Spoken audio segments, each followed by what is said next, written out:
I thought the call from my mother was going to be about Sunday dinner plans. Instead, Patricia's voice carried that familiar tone she used when delivering news she knew would hurt. "Robert, honey, we finalized the European vacation details. 2 weeks in Italy and France, leaving next month." My heart lifted for a moment, thinking about exploring Rome with my family, until her next words shattered everything. "Your sister Amanda mentioned you'd probably be too embarrassed to join us anyway, considering how awkward family trips make you feel." The silence stretched between us as I sat in my office, staring at the financial statements showing exactly how much I'd spent keeping our family afloat for the past 3 years. The phone felt heavy in my hand as I processed what my mother had just said. Amanda thought I'd be embarrassed. I was the one who had been paying their bills, covering emergencies, and ensuring they could maintain the lifestyle they'd grown accustomed to since my consulting business took off. "Mom, what do you mean Amanda thinks I'd be embarrassed? I've never said anything about being uncomfortable on family trips." My voice carried a confusion that I hoped would prompt an explanation that made sense. Patricia's laugh sounded forced, like she was reading from a script someone else had written. "Well, you know how she is. She just thinks you're always so busy with work, and honestly, Robert, we didn't want to burden you with family vacation expenses when you're already doing so much for us." The words hit me wrong. I pulled up my banking app while she continued talking, scrolling through months of transactions that told a different story. Mortgage payment to First National Bank for Mom and Dad's house, $2,400. Amanda's Northwestern University tuition payment, $4,200. Emergency car repair for Dad's truck, $850. Grocery money for Mom when Dad's Social Security came up short, $300. "Mom, since when have I ever complained about family expenses? I literally paid for our last 3 family gatherings, including Amanda's graduation dinner, that cost over $600. The line went quiet except for the sound of Patricia clearing her throat. "Robert, honey, maybe you should talk to Amanda directly. She mentioned some things about how you've been acting lately and, well, we just thought it would be better if this trip was more intimate. Just immediate family." My stomach dropped. "I am immediate family. I'm your son." "Of course you are, sweetheart. But Amanda's going through a difficult time with her studies, and Tyler's been such a support for her. We thought it would be nice to give them a special trip together. Plus, your father's been looking forward to some quality time with just the 4 of us." 4 of us. My parents, my sister, and her boyfriend, Tyler. The boyfriend whose entire lifestyle I'd been inadvertently funding through the money I gave Amanda for her school expenses that apparently covered a lot more than textbooks and meal plans. After hanging up, I sat in my office chair staring out at the Chicago skyline. My consulting firm occupied the 32nd floor of a downtown building, and normally, the view helped me think clearly. But right now, all I could focus on was the growing realization that something was very wrong with this picture.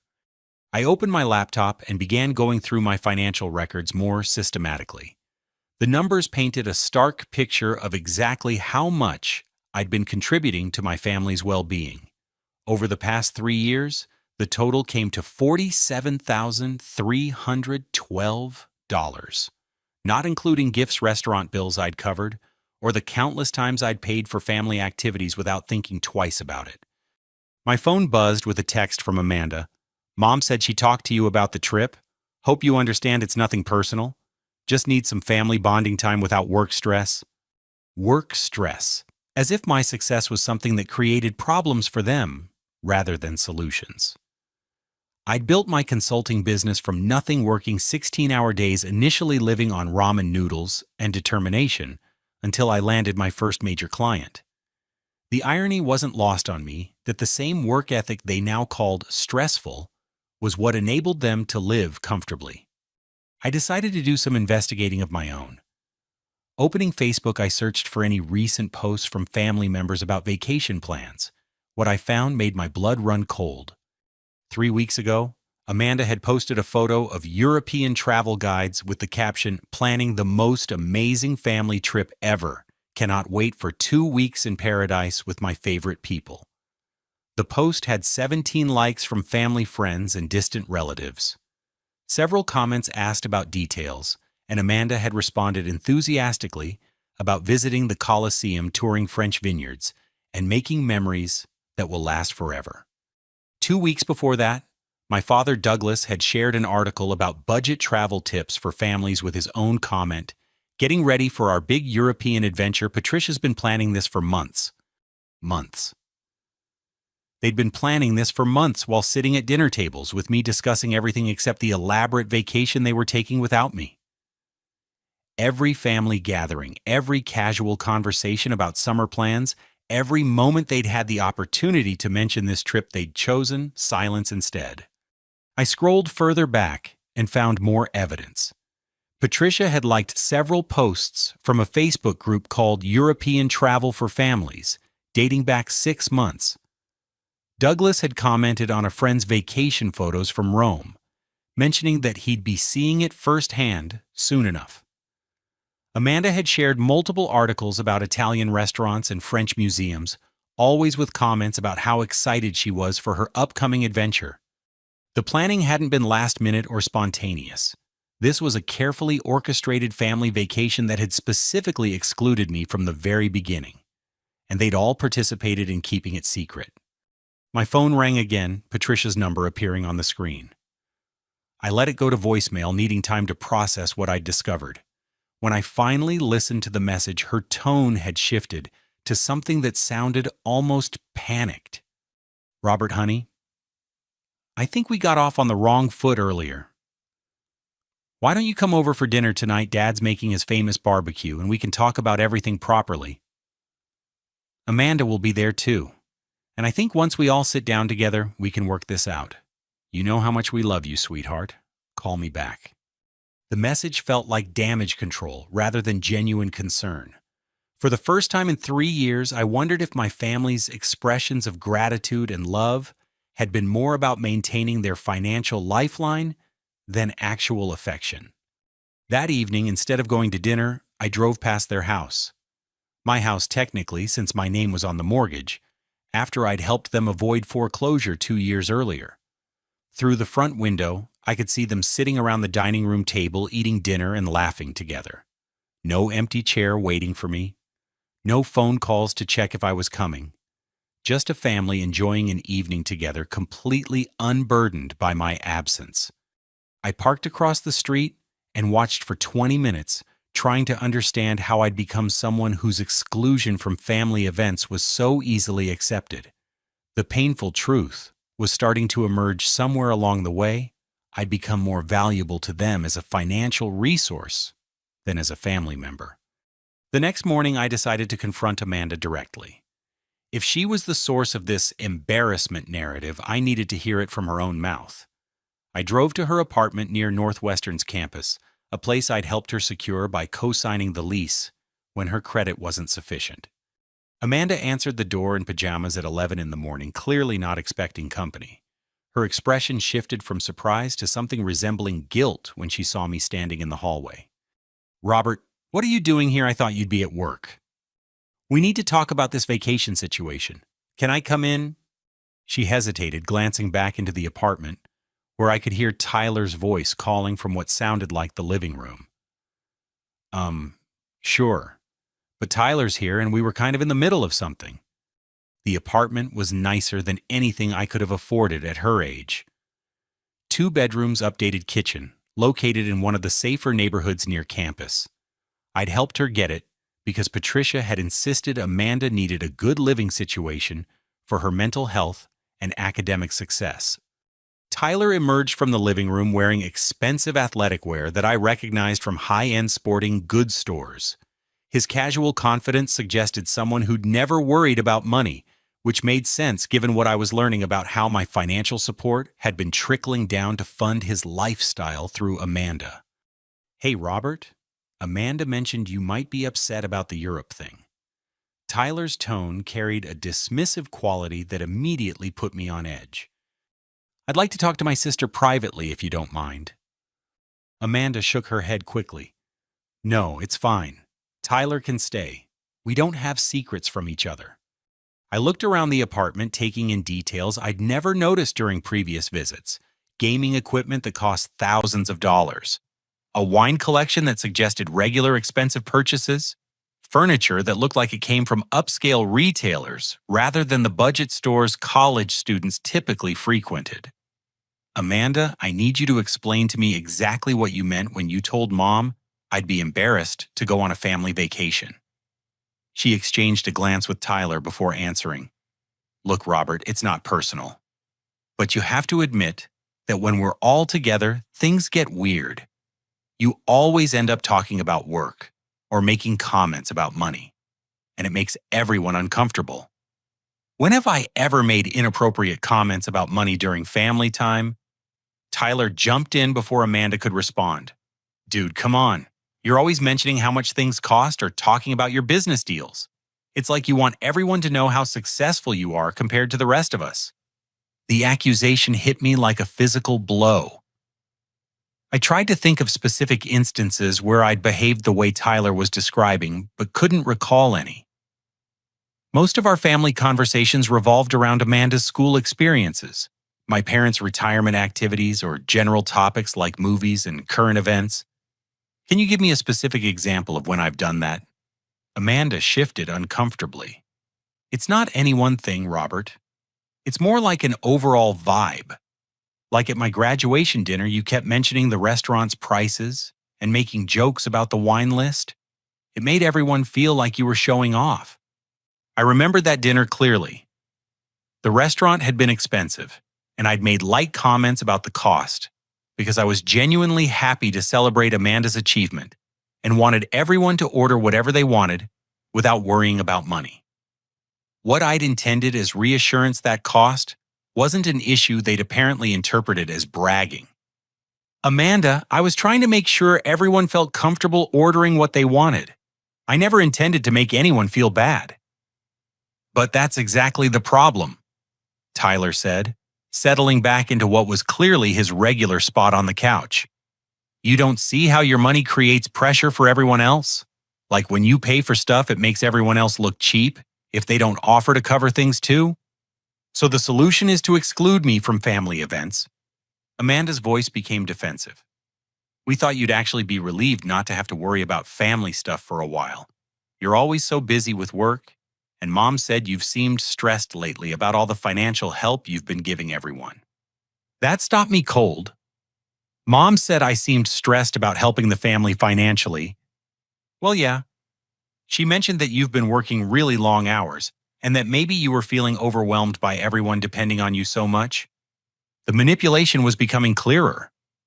Patricia had apparently been framing my work ethic and financial generosity as signs of stress and burden, rather than choices I'd made willingly to help my family. And now that narrative was being used to justify excluding me from family activities. Amanda, has it occurred to you that I work long hours because I want to be able to help our family? That supporting you all financially isn't a burden, but something I choose to do because I love you. Tyler laughed, actually laughed at my statement. That's exactly the kind of thing that makes people uncomfortable, man. You're acting like you're some kind of family savior instead of just a guy who got lucky in business. Lucky. The word came out sharper than I'd intended. Amanda quickly tried to defuse the tension. Tyler doesn't mean anything bad by that. It's just that your success has kind of changed the family dynamic, you know. Like everyone feels guilty when you pay for things, but then they also feel bad if they can't afford to do the same things you can afford. So instead of talking to me about this, the solution was to plan a family vacation behind my back and exclude me from it. The silence that followed was answer enough. Amanda looked down at her hands while Tyler stared at his phone, clearly uncomfortable with the direction the conversation was taking. There's something else you should know, Amanda finally said, her voice barely above a whisper. Mom and Dad have been talking to Aunt Susan and Uncle Mark about your behavior lately. They're worried that all the financial help you give is actually your way of controlling the family. The accusation was so absurd and painful that I actually felt dizzy for a moment. Controlling the family? by helping with mortgage payments and tuition. They think you use money to make people feel obligated to you, like you pay for things and then expect everyone to be grateful and do what you want. Tyler nodded along with Amanda's explanation. Your dad mentioned that you always bring up how much you've helped whenever there's any kind of family disagreement. When have I ever done that? Neither of them could provide a specific example, but they both seemed convinced that this behavior pattern existed. I realized I was dealing with a narrative that had been building behind my back for months, possibly years. A story about my motives and character that bore no resemblance to my actual intentions or actions. Amanda, do you remember 2 years ago when Mom and Dad were facing foreclosure? Yeah, of course. Do you remember me ever bringing that up during family discussions or using it to influence family decisions? She hesitated. No, but that's not the point. The point is that everyone feels weird about owing you so much money. Nobody owes me anything. I've never asked to be paid back or treated any of that money as loans. But that's exactly what makes it weird, Tyler interjected. Like if it was official loans, everyone would know where they stand. But this way, it's like you're keeping track of everything, even if you don't say so. I looked at my sister, searching her face for any sign of the gratitude or affection I'd thought existed between us. What I saw instead was a young woman who'd grown comfortable viewing my financial support as an entitlement, while simultaneously resenting me for providing it. Amanda, do you actually want me to stop helping with your tuition and living expenses? The question clearly caught her off guard. That's not what this is about, Robert. Then what is it about? Because from where I'm sitting, it looks like you want all the benefits of having a financially successful brother without actually having to include that brother in your life. Tyler stood up abruptly. Look, man, I think you're taking this way too personally. It's just one vacation. Your family isn't trying to hurt you. My family planned a months-long vacation, kept it secret from me, and then told me I was excluded because I'm an embarrassment. How exactly should I be taking that? Amanda's eyes filled with tears, but I couldn't tell if they were from guilt or frustration. Robert, we just wanted one trip where we could be together without worrying about money dynamics or work stress or any of that stuff. Is that really so terrible? The question revealed everything I needed to know. In Amanda's mind, my presence was synonymous with money dynamics and work stress. I wasn't her brother who happened to be financially successful. I was a walking reminder of obligations and complications that made family time less enjoyable. As I drove home from Amanda's apartment, I realized that the problem went far deeper than one excluded vacation. Somewhere along the way, my family had fundamentally changed how they saw me and my role in their lives. The generous brother had become the controlling benefactor. The hard worker had become the show-off. The family member had become the outsider whose presence created discomfort rather than joy. 2 days later, Patricia called with what she described as a solution. Robert, honey, I think we all got our wires crossed about this vacation situation. Why don't we have a family meeting tomorrow evening? Dad and I want to clear the air, and I've asked Susan and Mark to join us since there's such good perspective on family dynamics. The mention of my aunt and uncle surprised me. Susan and Mark lived about an hour away and typically only joined family gatherings during major holidays. Their inclusion in this discussion suggested that my problematic behavior had become a topic of conversation extending beyond my immediate family. I arrived at my parents' house the next evening to find cars in the driveway that confirmed this wasn't going to be a casual family chat. Susan and Mark were already there along with Amanda and Tyler. Through the front window, I could see everyone gathered in the living room in what looked like a pre-planned arrangement. Patricia answered the door with an overly bright smile that immediately put me on alert. Robert, come in, sweetheart. Everyone's so glad you could make it. The living room had been arranged with chairs forming a semicircle and an empty chair positioned across from the group clearly designated for me. The setup felt uncomfortably similar to an intervention, and the serious expressions on everyone's faces confirmed that impression. Douglas cleared his throat as I sat down. Son, We've all been talking, and we think there are some communication issues we need to address as a family." Aunt Susan leaned forward with the kind of concerned expression typically reserved for discussing serious medical diagnoses. "Robert, honey, we love you so much, and that's exactly why we're worried about some patterns we've been noticing lately." "What patterns?" Uncle Mark pulled out a small notebook, suggesting this conversation had been planned with military precision. "Well, for starters, there's the financial situation. Now, we all appreciate how generous you've been with everyone, but it's created some unhealthy dynamics that we think need to be addressed." I looked around the room, taking in the faces of people I'd considered my closest family members. Amanda avoided eye contact while Tyler examined his fingernails. Patricia wrung her hands in her lap, and Douglas stared at a point somewhere above my head. "What kind of unhealthy dynamics?" Susan consulted her own notes before responding. "Robert, when you constantly pay for family expenses, it puts everyone else in an uncomfortable position. People feel obligated to you, and that changes the natural flow of family relationships." "I've never asked anyone to feel obligated to me." Mark nodded as if he'd expected that response. "But that's exactly the problem, son. You don't ask directly, but the financial help creates implicit expectations. When someone pays your mortgage or covers major expenses, there's an automatic power imbalance that affects how family members interact with each other." Douglas finally made eye contact with me. "Robert, I need to be honest with you about something. I've been embarrassed to tell my friends that my son has to support me financially. It makes me feel like I failed as a father and provider." The admission hit me harder than any of the previous criticisms. "Dad, you didn't fail at anything. You worked for 35 years and deserve to enjoy retirement. The economic situation changed, and I was fortunate enough to be in a position to help." "But that's just it," Patricia interjected. "Your fortune, your success, it's wonderful, but it's also created problems for everyone else.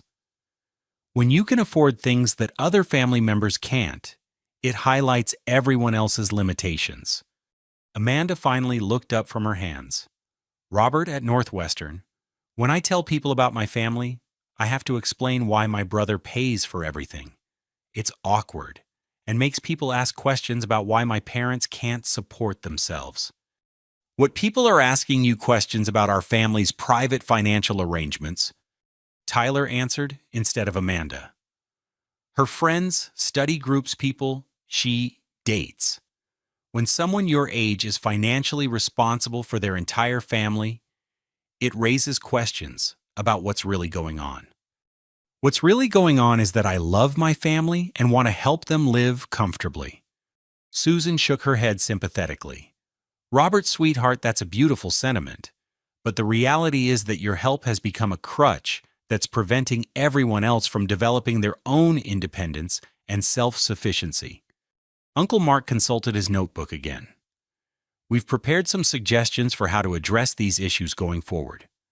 First, we think you should consider scaling back the financial support gradually so everyone can learn to manage their own expenses again.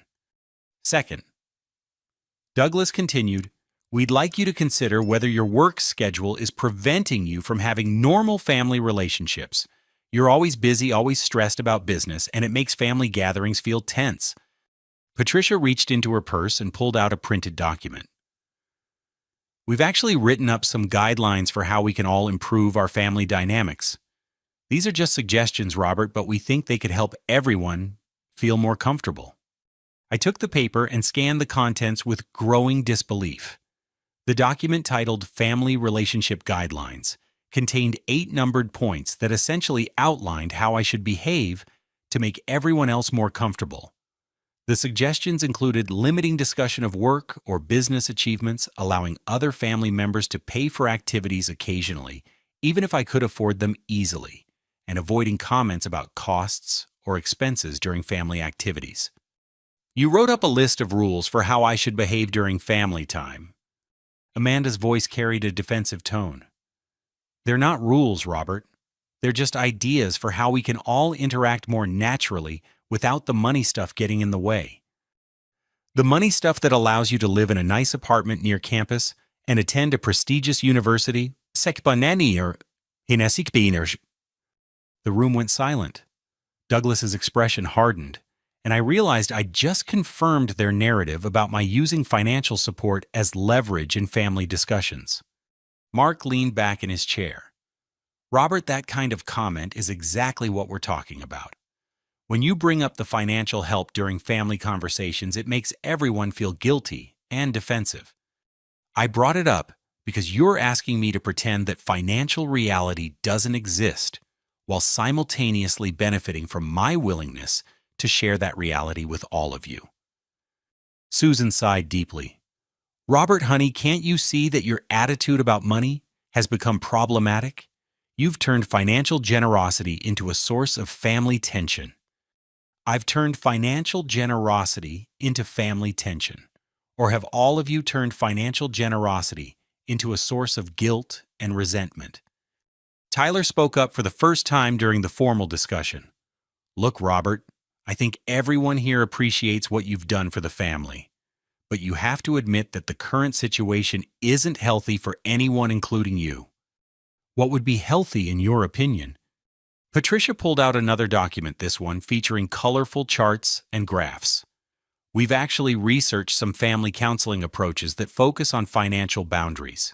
There are therapists who specialize in helping families navigate situations where one member is significantly more affluent than others. You want me to go to therapy to learn how to have a family relationship? Douglas nodded earnestly. Son, we all think it could be helpful. Not just for you, but for all of us. We want to learn how to be a normal family again without all these complicated financial obligations affecting how we relate to each other. I looked around the room at these people who had gathered to collectively diagnose my character flaws and prescribe solutions for my problematic behavior. The irony was staggering. They wanted to normalize our family relationships while maintaining all the financial benefits my success provided. Let me make sure I understand this correctly, I said slowly. You want me to continue providing financial support for everyone's lifestyle, but you want me to do it in a way that doesn't make anyone feel uncomfortable about accepting that support. Mark nodded approvingly. Exactly. You've got it, Robert. We're not asking you to stop being generous. We're asking you to be generous in a way that preserves everyone's dignity. And the vacation, how does excluding me from family trips preserve anyone's dignity? Amanda finally made sustained eye contact with me. Robert, we thought one vacation without financial pressure might help everyone remember how to just enjoy being together as a family, without thinking about who's paying for what or feeling guilty about expensive activities. But someone still has to pay for the vacation. It's not free just because I'm not there. The silence that followed revealed the fundamental flaw in their logic. Patricia eventually cleared her throat. Well, we thought we'd try to manage a more budget-friendly trip this time, something everyone could contribute to equally. And when you realized you couldn't afford the Europe trip on a budget that everyone could contribute to equally, Douglas shifted uncomfortably. We figured we'd cross that bridge when we came to it. Tyler pulled out his phone and started typing, clearly uncomfortable with the direction the conversation had taken. Amanda stared at her hands again, and the relatives avoided eye contact. You figured you'd cross that bridge when you came to it, I repeated, which means you were hoping I'd volunteer to pay for the vacation while agreeing to stay home so everyone else could enjoy it without feeling guilty about my financial contribution. Patricia's voice became almost pleading. Robert, honey, we just want everyone to be happy, including you. Can't we find a way to make this work for everyone?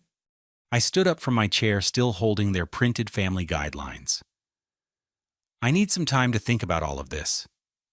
You've given me a lot to consider. As I walked toward the door, Susan called after me.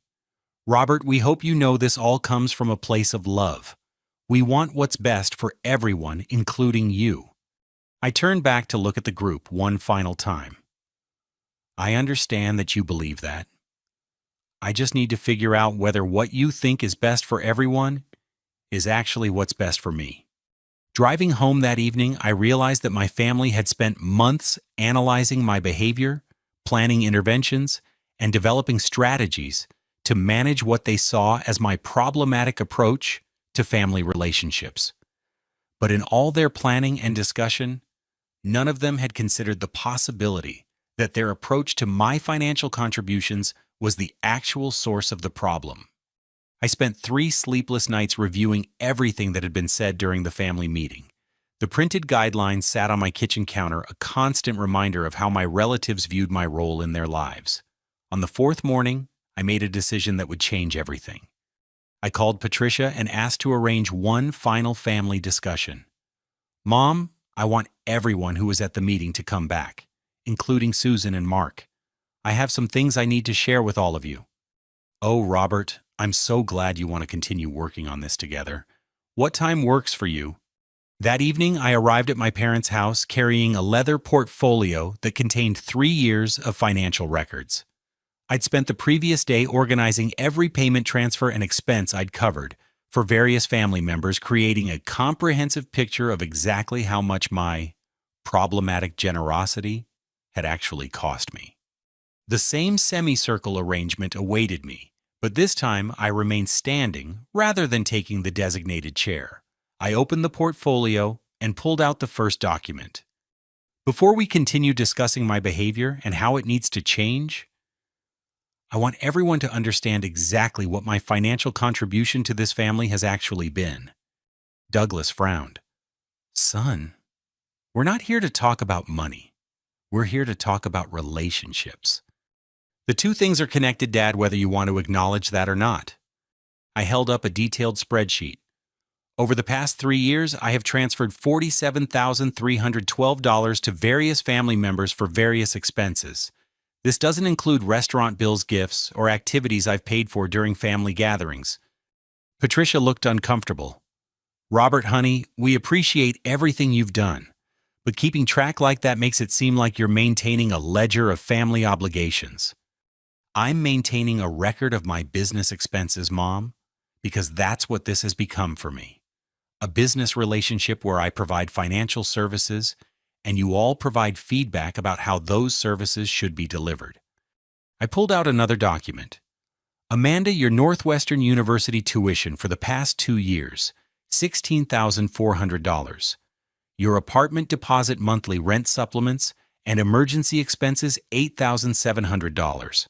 Various clothing, textbook, and social expenses, $3,100. Total investment in your education and lifestyle, $28,200. Amanda's face went pale. "Robert, I never asked you to keep track of all that." "You're right. You never asked me to keep track. You also never asked me to pay for any of it.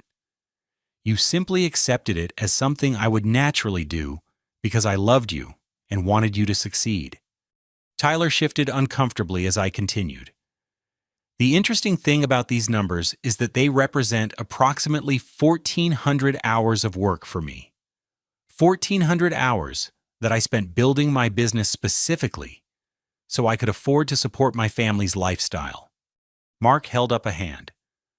"Robert, this kind of detailed accounting is exactly what we were talking about. Family relationships shouldn't be about financial scorekeeping." I pulled out a third document. "Uncle Mark, you're absolutely right. Family relationships shouldn't be about financial scorekeeping. So let me share some numbers that might interest you. During the same 3-year period, my own personal expenses were rent for a 1-bedroom apartment in a mediocre neighborhood, $24,000. My own food and basic living expenses, approximately $9,000. Entertainment and personal activities, roughly $3,000. Total personal spending over 3 years, $36,000. The room was completely silent now. Susan stared at me with growing alarm. "What this means," I continued, "is that I spent more money on Amanda's college experience than I spent on my own entire lifestyle. I spent more on your mortgage payments, Dad, than I spent on my own housing. I prioritized everyone else's comfort over my own financial security and personal enjoyment." Douglas stood up abruptly. "Robert, that's enough. Nobody forced you to make those choices." "You're absolutely correct, Dad. Nobody forced me to make those choices. I made them because I thought we were a family that supported each other. I made them because I thought my success could benefit people I loved. I made them because I was foolish enough to believe that financial generosity would be appreciated rather than resented. Amanda started crying, but I continued before anyone could interrupt.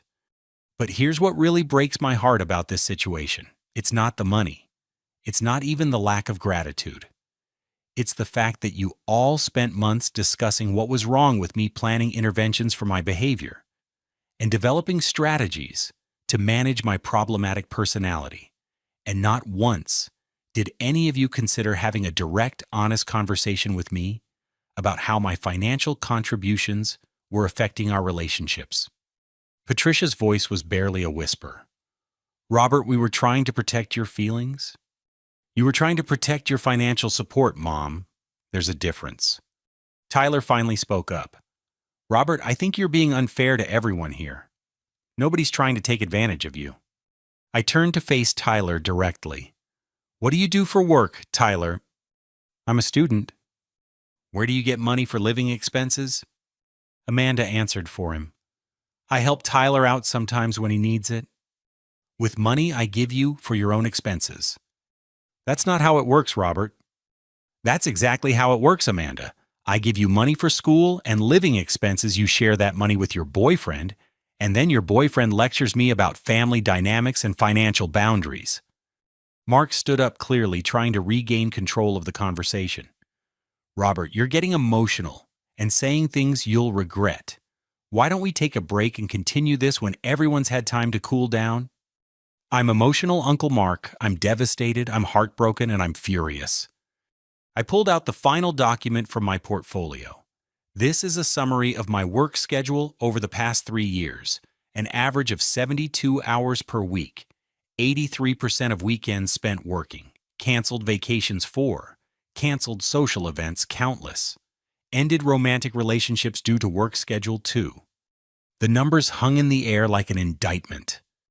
I have sacrificed my health, my social life, my personal relationships, and my own financial security to provide for this family.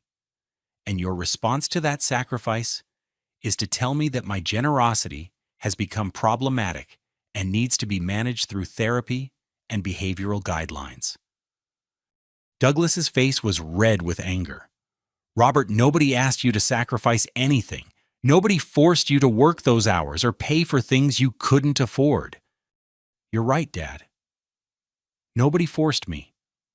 But nobody's forcing you to accept my help either. Nobody's forcing you to live in a house you can't afford. Nobody's forcing Amanda to attend a private university on someone else's dime. Nobody's forcing any of you to maintain lifestyles that require my financial support.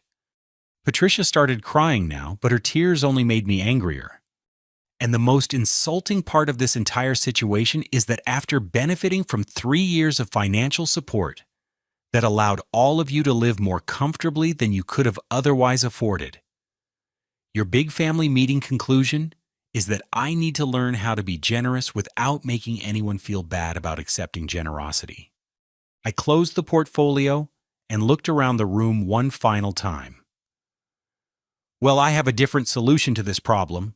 If my financial contributions are creating unhealthy family dynamics, then the obvious answer is to eliminate those contributions entirely. Susan gasped, Robert, you don't mean that. I absolutely mean that. Effective immediately, I'm discontinuing all financial support for everyone in this room. No more mortgage payments, no more tuition assistance, no more emergency loans, no more covering family activities or expenses. Amanda jumped up from her chair. Robert, you can't be serious. That would destroy everyone. Amanda, according to all of you, my financial help was destroying our family relationships. I'm simply removing the source of destruction. Douglas took a step toward me, his hands clenched into fists. Robert, you're being vindictive and childish. This isn't how family members treat each other. You're right, Dad. This isn't how family members treat each other. Family members don't plan elaborate vacations while excluding one person. Family members don't hold intervention meetings to discuss someone's character flaws. Family members don't develop behavioral guidelines for managing problematic relatives. I headed toward the door but turned back before leaving. You all wanted to understand healthy family financial boundaries. Well, here's the healthiest boundary I can establish from now on. We'll all be financially responsible for our own lives. That way, nobody will feel obligated, guilty, or uncomfortable about accepting help from their problematic, controlling, embarrassing family member. Patricia called after me as I reached the door. "Robert, please don't leave like this. We can work this out." "Mom, you were right about one thing. This situation needed to change. It just needed to change in a way that protected my dignity and emotional well-being rather than everyone else's financial comfort." As I walked to my car, I could hear raised voices from inside the house. Amanda was crying loudly, Douglas was shouting about ingratitude and family loyalty, and multiple people were talking at once in what sounded like panic. For the first time in 3 years, their financial emergency wasn't my problem to solve. I drove straight from my parents' house to my office, even though it was almost 9 in the evening. I needed to document everything while the conversation was still fresh in my memory, and I had several important phone calls to make. The first call was to my bank. Chase had a 24-hour customer service line for business accounts, and I explained that I needed to make immediate changes to all accounts that had authorized users or beneficiaries beyond myself. "Mr. Rodriguez, I see you have 3 accounts with additional authorized users. Your parents, Patricia and Douglas Rodriguez, are listed on your primary checking account, and your sister, Amanda Rodriguez, has access to your secondary savings account. Would you like to remove these authorizations? Yes, immediately. I also need to know about any automatic transfers or scheduled payments from my accounts to external recipients." The customer service representative, Jennifer, took several minutes to review my account activity. "Mr. Rodriguez, I see you have automatic monthly transfers set up. $2,400 monthly to First National Bank for what appears to be a mortgage payment, and $800 monthly to Northwestern University for tuition payments. You also have irregular but frequent transfers to an Amanda Rodriguez checking account. I want all of those automatic transfers canceled immediately, and I want all authorized users removed from every account tonight. Sir, I can process the authorized user removals immediately, but the automatic transfers will require you to contact the receiving institutions directly to ensure the changes don't create problems with their payment systems." That made sense. I thanked Jennifer and moved on to the next call. First National Bank's after-hours customer service was less helpful, but I managed to speak with a supervisor who could access my parents' mortgage account information. The conversation revealed something that made my blood pressure spike dramatically. "Mr. Rodriguez, I see that you're listed as the primary contact for this mortgage account, and you've been making the full monthly payments for approximately 18 months. However, according to our records, the actual account holders, Patricia and Douglas Rodriguez, haven't made a single payment toward this mortgage in over 2 years." "What do you mean they haven't made a single payment?" "Sir, the only payments we've received for this account have come from your Chase checking account. The account holders themselves haven't contributed anything toward the mortgage balance." I asked the supervisor to email me a detailed payment history for the account. What I discovered when I reviewed it later that night was even worse than I'd imagined. Not only had my parents stopped making mortgage payments when I started helping them, they'd actually increased their monthly spending on credit cards and other expenses, apparently assuming that I would continue covering their housing costs indefinitely. The Northwestern University payment system was more complicated, but eventually I reached a financial aid counselor who could review Amanda's account details. Here I learned something that explained a lot about Amanda's attitude toward my financial contributions. "Mr. Rodriguez, I see that you've been listed as the primary payer for this student's account. However, according to our records, Amanda Rodriguez has been receiving additional financial aid that she hasn't reported to your payment arrangements." "What kind of additional financial aid?"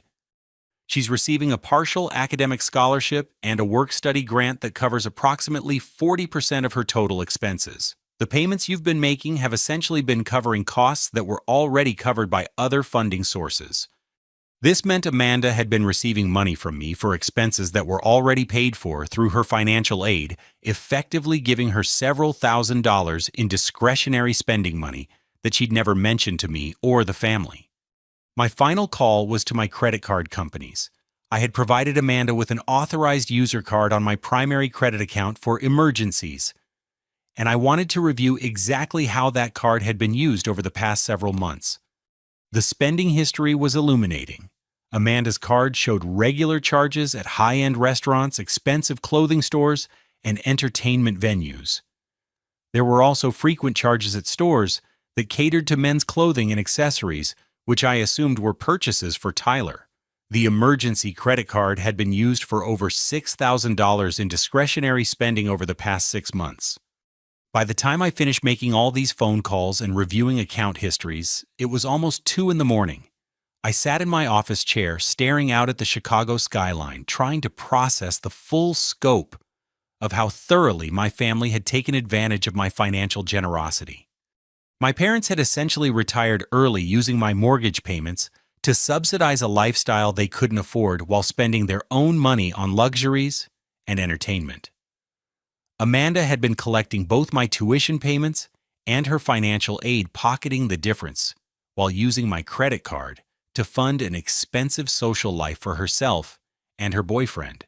And everyone had convinced themselves that I was the one with problematic behavior that needed to be managed. Over the next 2 days, I systematically dismantled every financial connection between myself and my family members. I removed all authorized users from my accounts, canceled all automatic transfers, and contacted every institution that had been receiving payments from me on their behalf. The first sign that my family was taking my financial cutoff seriously came on Thursday afternoon when Patricia called my office in what sounded like a complete panic. "Robert, honey, something terrible has happened. Our credit cards were declined at the grocery store, and when I called the bank, they said our account has insufficient funds. I think there might be some kind of fraud or mistake with our accounts." I let the call go to voicemail, but listened to the message immediately. Patricia's voice carried a kind of frantic energy that suggested she genuinely hadn't expected me to follow through on my threat to cut off financial support. The second call came from Amanda about 3 hours later. "Robert, Northwestern is saying my tuition payment for next semester is overdue. I thought you had that set up automatically. Can you call them and figure out what happened?" Again, I let the call go to voicemail. Amanda's tone suggested she viewed this as a minor technical problem rather than a consequence of our family meeting. By Friday morning, I had 7 missed calls from various family members and 3 voicemails from Douglas that became progressively more angry and threatening. "Robert, this is your father.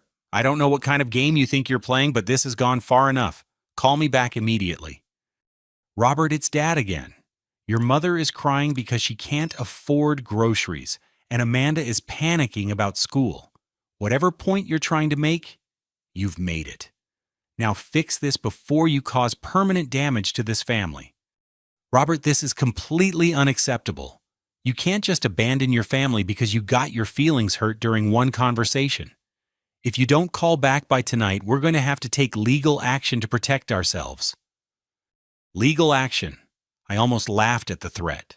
What legal action could they possibly take? I'd never signed any contracts obligating me to support them financially, and I'd certainly never done anything illegal by choosing to discontinue voluntary financial assistance.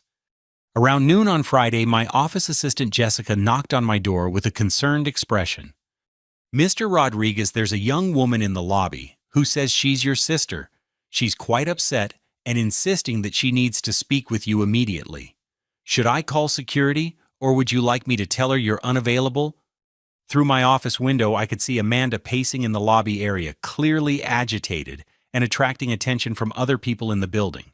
Her dramatic behavior was creating exactly the kind of scene that would reinforce every negative assumption my colleagues might have about my family dynamics.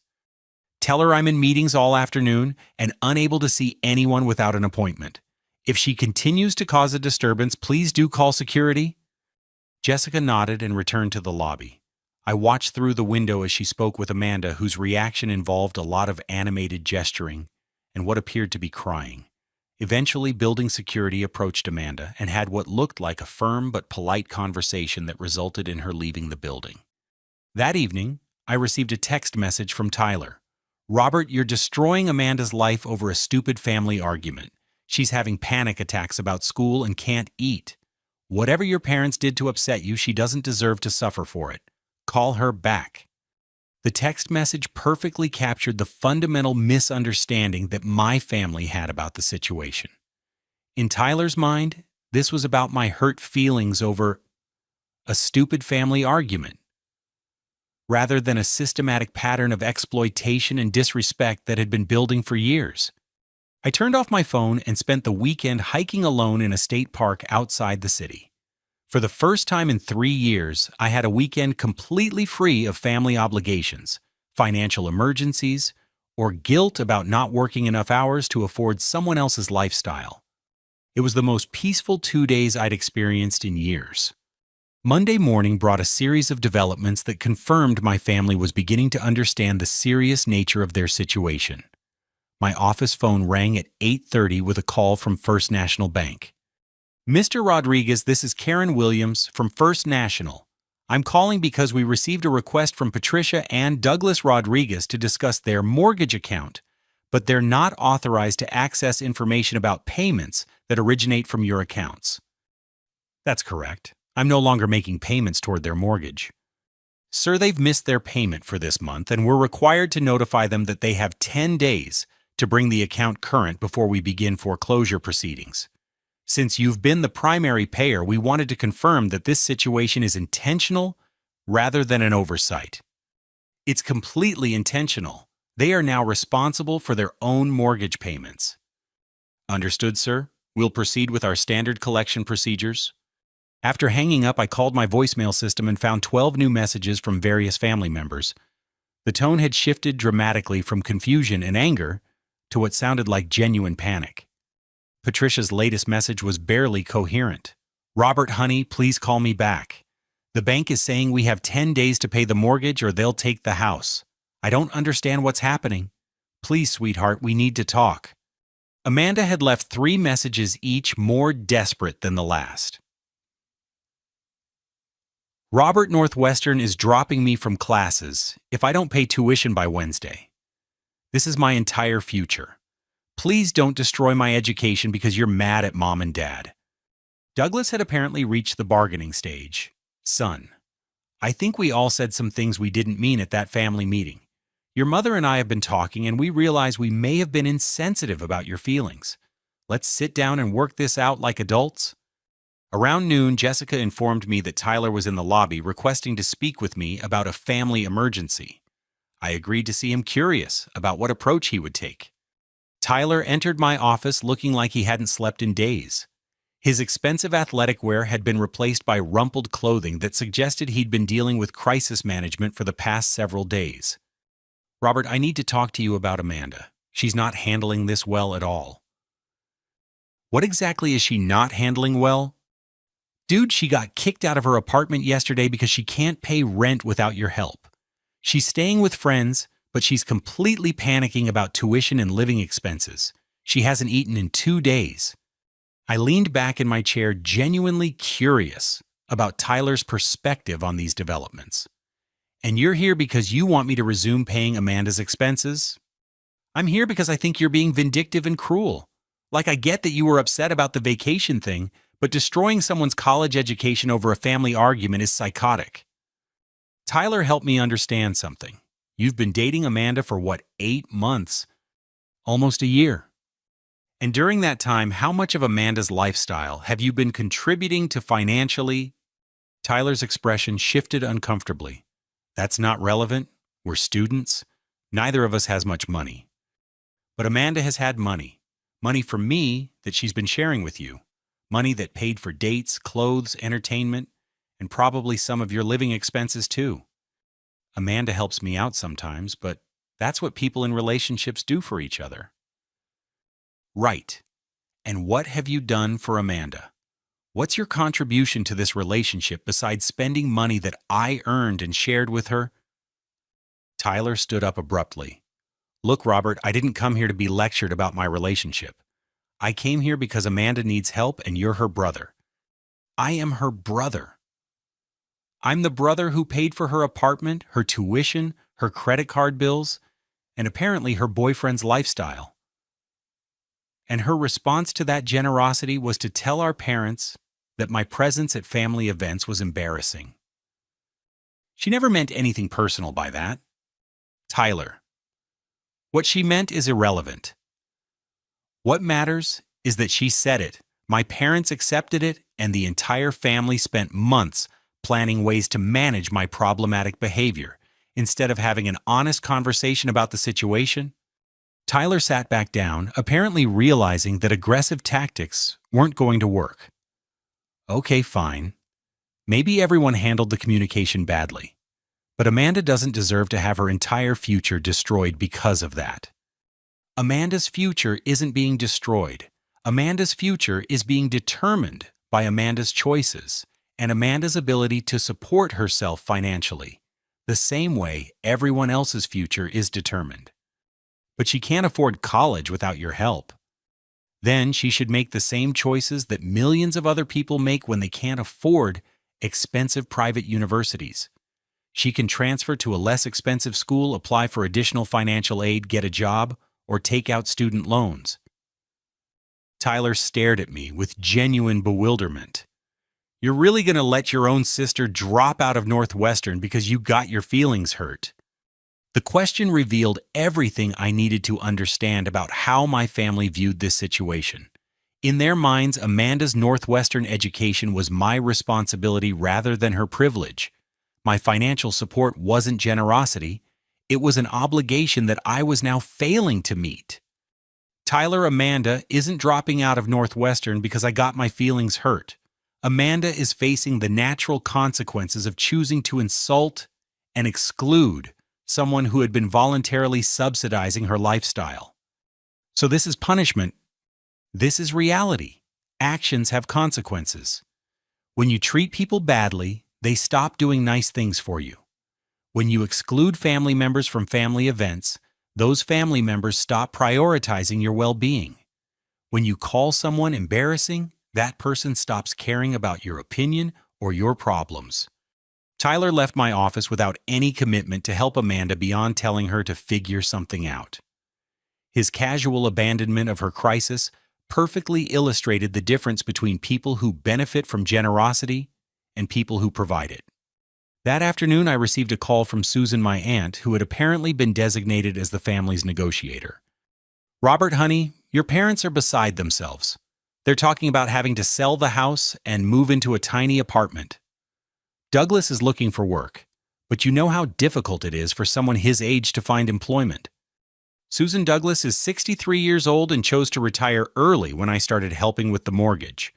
If he needs income, he can make the same choices that other 63-year-olds make when they need money. But Robert, their family, doesn't that mean anything to you? It meant everything to me, Susan. That's why I spent 3 years sacrificing my own financial security and personal life to support them. But apparently, family means something different to all of you than it means to me. What do you mean? I mean that my definition of family includes loyalty, respect, gratitude, and inclusion. Your definition of family seems to include financial exploitation disguised as emotional manipulation. Susan was quiet for a long moment. Robert, if you don't help your parents keep their house, where are they supposed to live? That's not my problem to solve anymore, Susan. They're adults who can figure out their own housing situation the same way that adults have been doing for thousands of years. But they counted on you. And I counted on them to treat me with basic respect and consideration. We all had expectations that didn't work out. 3 days later, Jessica informed me that Amanda had been calling the office every few hours, but she'd instructed the receptionist to tell her I was unavailable. I was reviewing financial projections when Jessica knocked on my door with an update. Mr. Rodriguez, your sister called again, but this time she was crying and said to tell you that Northwestern has officially dropped her from classes for non-payment. She wanted me to ask if you would reconsider helping her for just one more semester while she figures out alternative arrangements.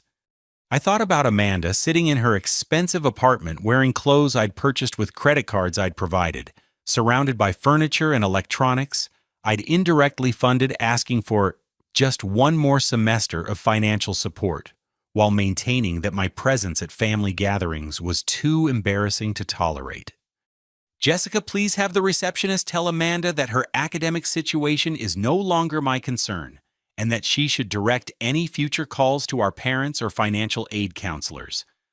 Should I block her number from calling the office? Not yet, but if she becomes disruptive or starts affecting office operations, then yes. That evening, I received the most interesting call yet. Mark, my uncle, who had helped organize the intervention meeting and presented me with behavioral guidelines for managing my problematic generosity. Robert, I think there's been a serious misunderstanding about what everyone was trying to accomplish at that family meeting. What kind of misunderstanding? Well, nobody expected you to cut off all support immediately. We were hoping for gradual changes that would help everyone adjust slowly. Mark, you handed me a document titled Family Relationship Guidelines that outlined how I should modify my behavior to make everyone else more comfortable.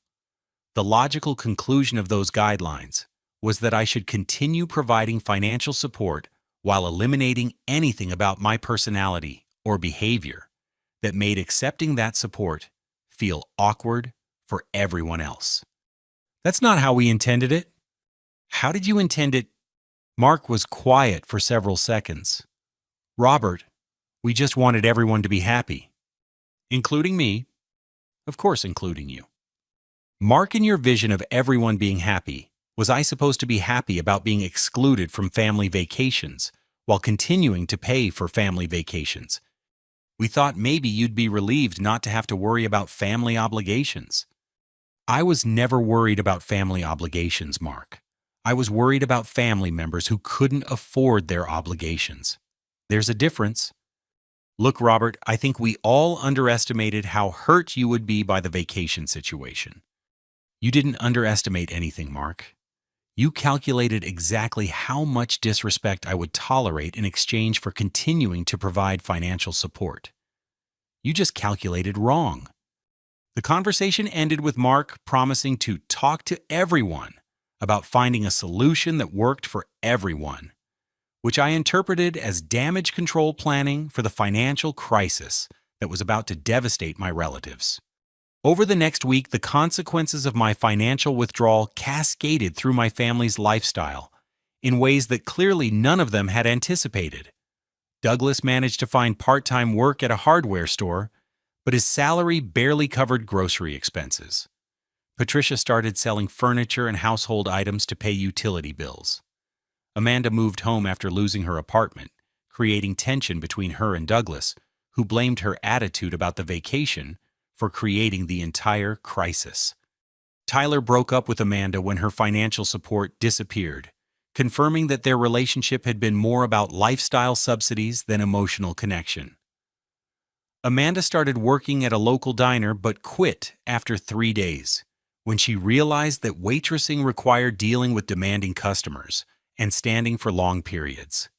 Most satisfying to me was learning that Susan and Mark, the relatives who had been so eager to provide advice about healthy family financial boundaries, had declined to provide any actual financial assistance when Patricia asked them for help with the mortgage payments. For the first time in 3 years, my family was experiencing the natural consequences of their actual earning capacity and financial decisions.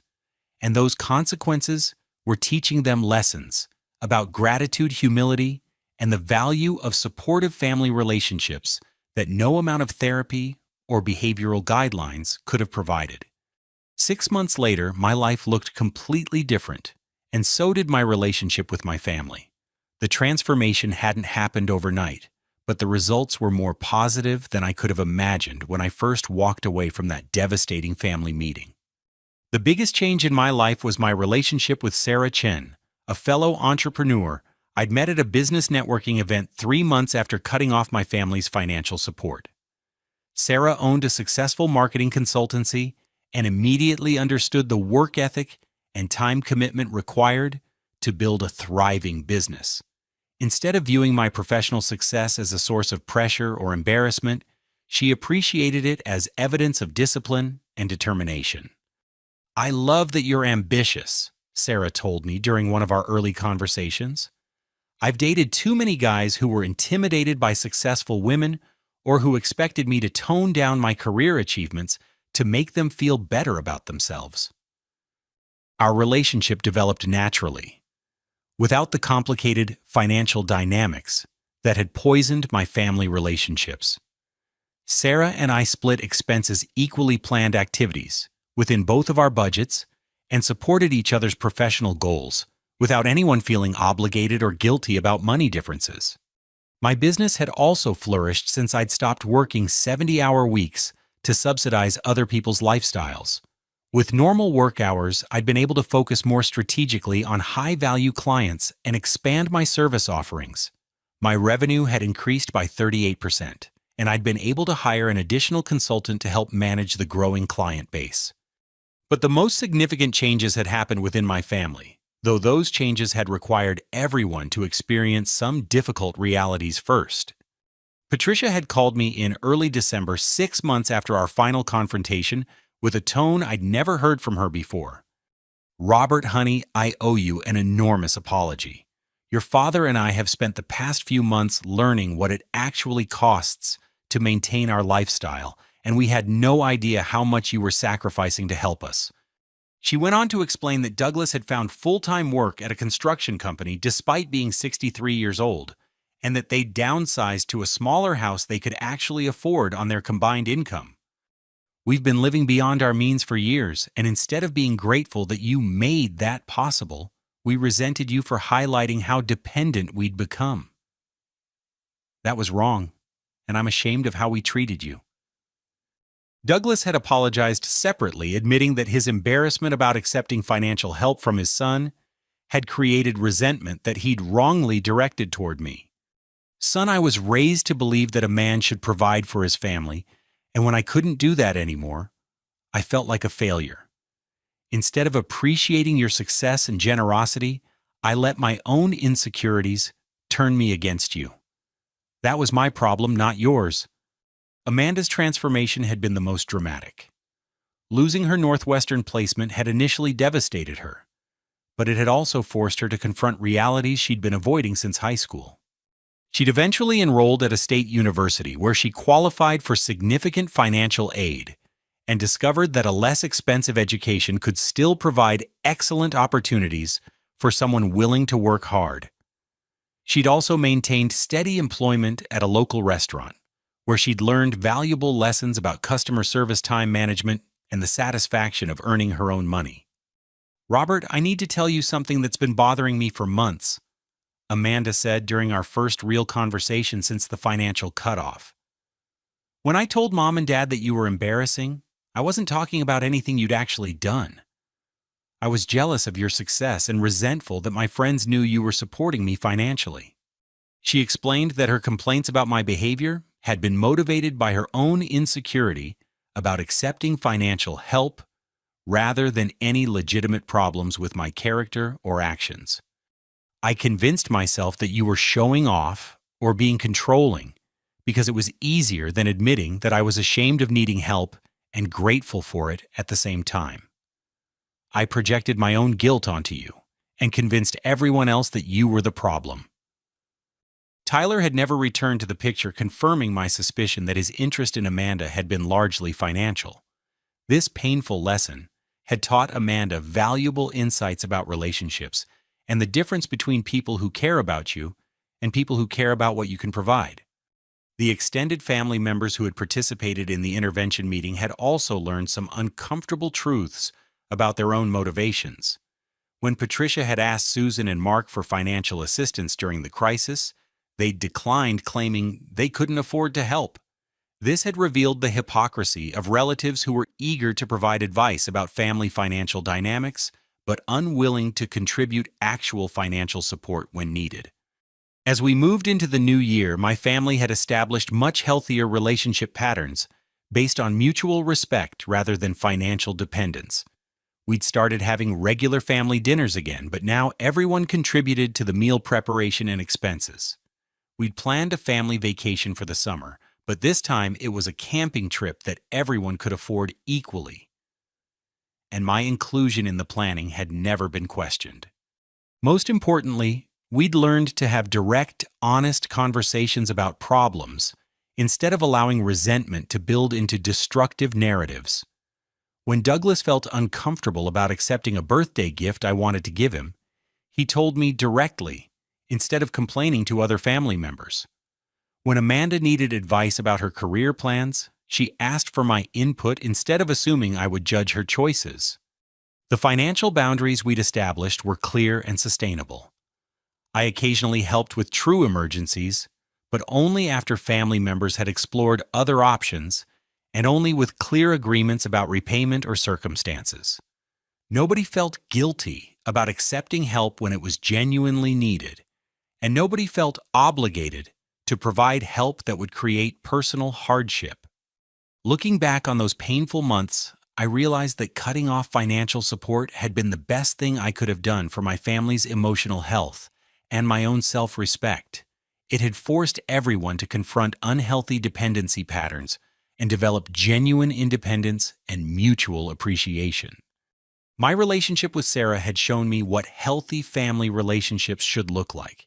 People who appreciate each other's strengths, support each other's goals, communicate directly about problems, and include everyone in important decisions and activities.